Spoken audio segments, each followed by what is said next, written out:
Oh, dear, puffed a certain little boy one bright Thanksgiving morning, as he jerked his chubby neck into the stiffest of white collars. Great fun, isn't it, having to sit up in meeting for a couple of hours straight as a telegraph pole when I might be playing football and beating the damn team all to hollow. This is what comes of your PA's being the minister, I suppose. But Johnny, for that was his name, continued his dressing, the 10 years of his young life having taught him how useless it is to make a fuss over what has to be done. In a few minutes he had finished, and was quite satisfied with his appearance, but for his shoes. These he eyed for a moment, and concluding that they would not pass inspection, started for the woodshed to give them a shine. On his way he passed the open dining room door, and suddenly halted. Oh! Why can't I have a nice little lunch during sermon time?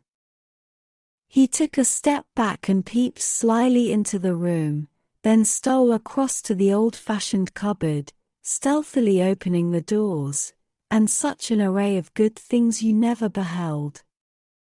Sally was the best cook in Brockton any day, but on Thanksgiving she could work wonders.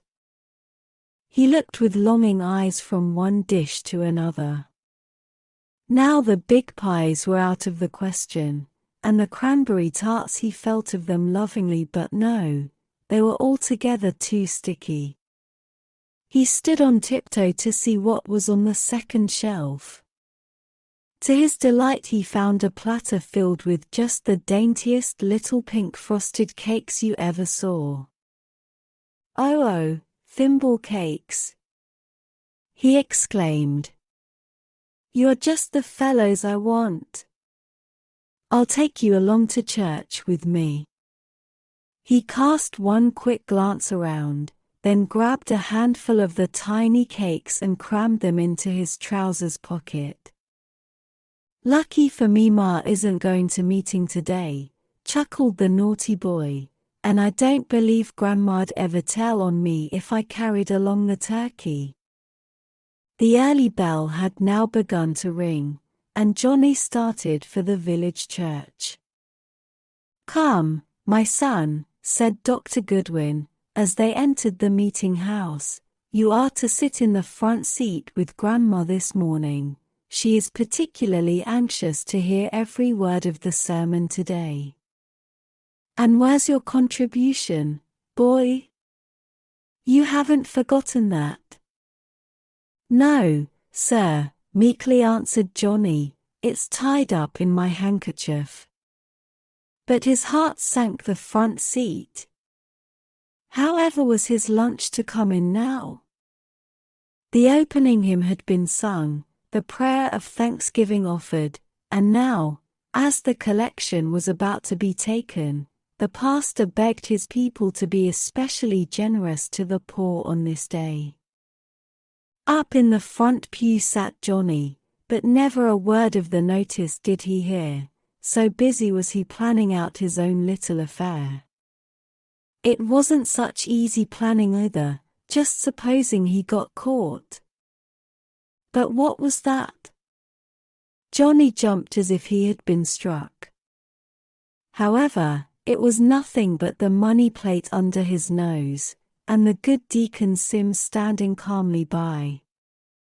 To the guilty boy it seemed as if the deacon must have been waiting for 10 minutes at the least, and in a great flurry he began to fumble for his handkerchief.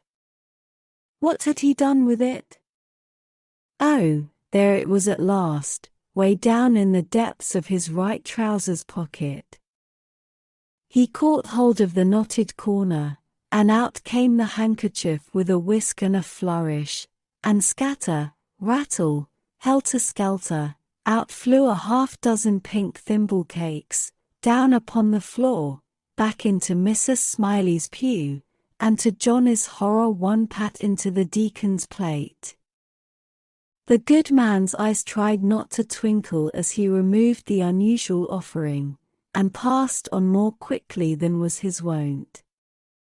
Miserable Johnny, with his face as red as a rooster's comb and eyes cast down in shame, saw nothing but the green squares on the carpet and the dreadful pink frosted cakes.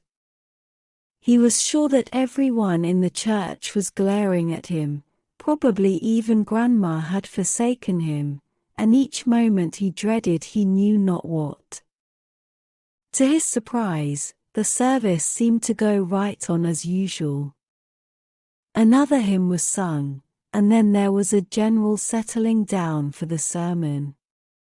Very soon he began to grow tired of just gazing at the floor, yet he dared not look up, and by the heavy eyes drooped and Johnny was fast asleep. All was now quiet in the meeting house save the calm, steady voice of the preacher. Pretty soon a wee creature dressed all in soft brown stole across the floor of a certain pew. She was a courageous little body indeed, but what mother would not venture a good deal for her hungry babies? Such a repast as this was certainly the opportunity of a lifetime. Looking cautiously around, then concluding that all was safe, she disappeared down a hole in a corner way under the seat. In a twinkling she was back again. This time, however, she was not alone. For little ones pattered after Mamma Mouse, and 8 bright eyes spied a dinner worth running for.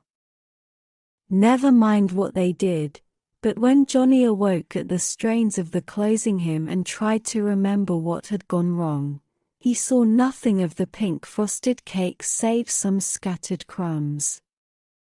What could have become of them? He thought, in bewilderment. He hardly knew how he got out of the church that day, but he found himself rushing down the road a sadder and a wiser boy. Grandma and Papa had remained to chat. Johnny did not feel like chatting today. When he reached the house he did not go in, but out to the hayloft, his favorite resort in time of trouble. When the dinner bell sounded, notwithstanding the delicious Thanksgiving odors which had been wafted even to the barn, it was an unwelcome summons, yet go he must, and walking sheepishly into the dining room, he slunk into his chair. "Well, John," said his father, as he helped him to turkey, "I understand that you did not forget the poor today." "Eh, my son? The poor?" What could he mean? Johnny was too puzzled to speak. Then his father went on to tell how little Mrs. Mouse and her babies had nibbled a wondrous dinner of pink thimble cakes on the floor of pew number 1 while Johnny slept. Grandma and Mrs. Smiley had told him all about it on the way home. Besides, he had seen enough himself from the pulpit.